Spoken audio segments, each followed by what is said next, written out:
Bonjour les petits loups, j'ai décidé de vous faire une vidéo un peu spéciale pour moi, elle me tenait tout particulièrement à cœur. J'ai décidé de vous parler de quelque chose qui fait partie de ma vie et qui est pourtant très difficile à vivre au quotidien. Je veux parler des attaques de panique. Les attaques de panique, on peut les considérer un petit peu comme une maladie. En tout cas, moi aujourd'hui, j'en parle comme une maladie un petit peu insidieuse parce que ça ne se voit pas. Souvent, c'est caché et les gens qui en souffrent essayent de le dissimuler auprès des autres parce qu'ils en ont honte. Souvent parce que c'est pas pris au sérieux. C'est vrai que c'est pas aussi visible qu'une grippe. Une grippe, c'est indiscutable, on n'est pas bien, on est au lit. Les attaques de panique, ça va, ça vient. Il y a des jours où ça va, il y a d'autres jours où ça va pas. Et souvent, les autres ont tendance à se dire, oui, bon, ça allait hier, ça va pas aujourd'hui, c'est de la comédie. Alors que pas du tout. Les attaques de panique sont très aléatoires. Un jour, ça peut très bien aller et le lendemain, plus du tout. Cette vidéo servira peut-être à ceux qui, d'une part, souffrent des attaques de panique, d'autre part ceux qui les accompagnent ou encore ceux qui ont envie d'essayer de comprendre de quoi souffre l'un de leurs proches. En quelques mots, je vais commencer par vous expliquer ce que sont les attaques de panique avant de vous faire partager mon histoire.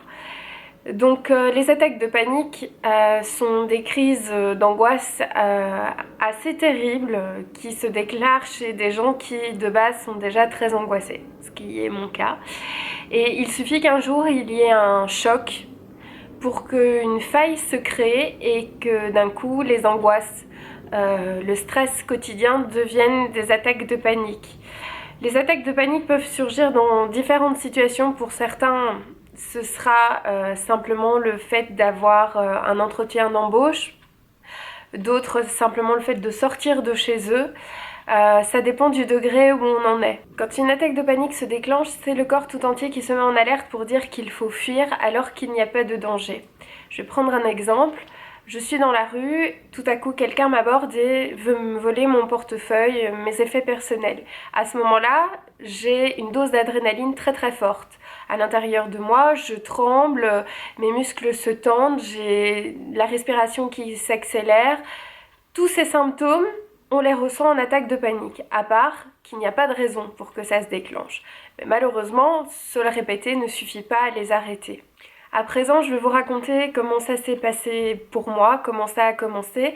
Donc, je débuterai par vous dire que depuis toute petite, j'ai énormément d'angoisse. Je suis, pour ainsi dire, née avec. J'ai toujours été un bébé qui pleurait énormément, qui avait beaucoup de problèmes pour dormir.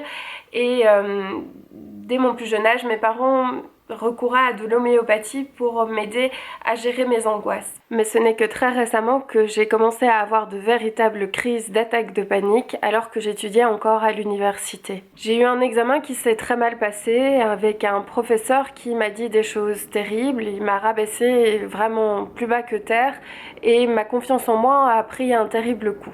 J'ai cru sur l'instant que j'avais bien géré et que j'avais réussi à surmonter cette épreuve, mais quelques mois plus tard, à la nouvelle année scolaire, les crises ont commencé.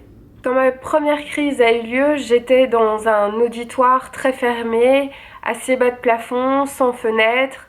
Donc déjà de base, il fallait pas trop être claustrophobe. Et puis j'ai réalisé que l'auditoire était petit, que je manquais d'air. J'ai commencé à le regarder différemment et d'un coup j'ai eu besoin de sortir. Je me suis rendue aux toilettes où là j'ai pu un petit peu me calmer et j'ai d'abord cru que j'étais malade, que j'avais une gastro-entérite, qu'il fallait que je rentre à la maison, que je me repose un petit peu et que le lendemain ça irait sans doute mieux. Plus je m'éloignais de l'université, plus je me rapprochais de la maison et mieux je sentais. En fait, plus je m'éloignais de la source de mes angoisses et plus je me rapprochais de mon périmètre de sécurité, à savoir la maison, et mieux ça allait. À ce moment-là, je ne me doutais pas que c'était la première crise d'une longue série qui allait suivre très rapidement. Le lendemain, une nouvelle crise a eu lieu à l'université. Le surlendemain également. Au bout de 2 semaines, j'étais plus capable d'aller à l'unif. Au bout de 3 semaines, j'avais même du mal à aller promener mon chien dans la rue et très rapidement, j'arrivais plus du tout à sortir de chez moi et ça a été un véritable calvaire durant plus d'1 an. J'ai fait des psychothérapies comportementales Ça m'a aidé à comprendre pourquoi j'étais arrivée là, qu'est-ce qui avait déclenché mes angoisses. Ça m'a aussi appris, si pas à les guérir, à les accepter et à mieux les gérer. La thérapie comportementale est loin d'être la thérapie la plus agréable à faire puisqu'elle consiste à s'exposer à ses angoisses et à se forcer à les déclencher pour apprendre à mieux les gérer. J'ai donc suivi cette thérapie durant 2 ans et ensuite j'ai continué de mon côté à faire de multiples expositions.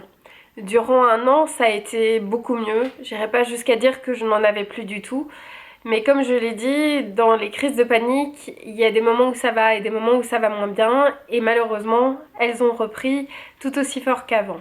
Aujourd'hui, j'ai toujours des attaques de panique, presque à chaque sortie.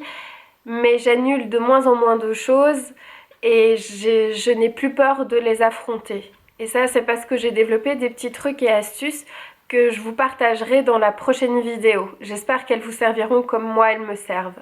Si je fais cette vidéo, c'est parce que c'est un message d'espoir pour ceux qui souffrent d'attaques de panique, mais aussi ceux qui les accompagnent parce que pour eux non plus, c'est pas agréable tous les jours.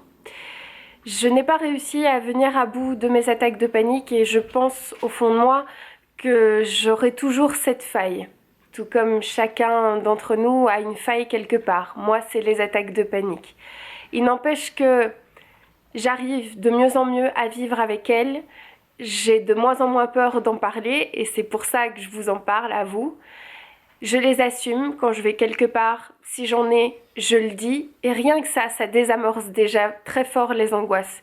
Il faut absolument ne pas en avoir honte, oser le dire. C'est pas parce qu'on le dit qu'on s'en plaint. Les laisser venir, les accepter. C'est la meilleure arme pour lutter contre elles, c'est d'accepter d'en avoir. Et c'est certainement la part la plus difficile du travail. Je veux dire à ceux qui en ont que c'est pas facile tous les jours, que c'est beaucoup de souffrance, mais qu'on arrive malgré tout à être heureux, à avoir un travail, à avoir des amis, à être présent pour les autres. J'espère à travers cette vidéo pouvoir aider, soutenir ceux qui souffrent du même mal que moi, vous dire que à chaque crise, et même en dehors, je pense à vous. Je ne vous connais pas, mais je pense à vous et savoir que d'autres personnes en souffrent, comme moi, ça me rend plus forte. Et j'espère que mon témoignage vous rendra plus fort aussi. Je vous fais des gros bisous. Je vous dis à très vite pour la prochaine vidéo avec mes petits trucs et astuces pour m'aider à mieux vivre avec mes attaques de panique. N'hésitez pas à vous abonner à ma chaîne, il y aura d'autres vidéos dans le genre. Je vous parlerai aussi de mes allergies alimentaires parce que bah oui, j'ai pas que des attaques de panique, j'ai aussi des allergies alimentaires. C'est pas de chance, j'ai plein de problèmes de santé, mais je pense malgré tout qu'il y a plus malheureux que moi sur la terre et que j'ai pas à me plaindre. À très vite.